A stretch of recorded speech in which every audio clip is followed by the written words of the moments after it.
शुरू अल्लाह के नाम से जो बड़ा मेहरबान निहायत रहम करने वाला है।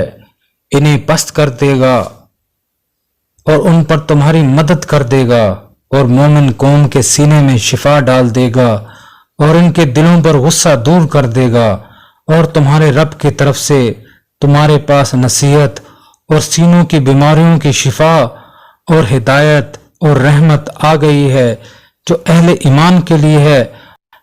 मुख्तलिफ रंगों का पीने वाला शहद निकलता है जिसमें लोगों के लिए शिफा है। और कुरान में हमने वो चीज उतारी है जो मोमिनों के लिए शिफा और रहमत है। और जब मुझ पर बीमारी आती है तो वही मुझे शिफा देता है। वैज़ा मरिस्तु फहुवा यशफीन। आप फरमा दीजिए कि ये कुरान अहले ईमान के लिए हिदायत और शिफा है।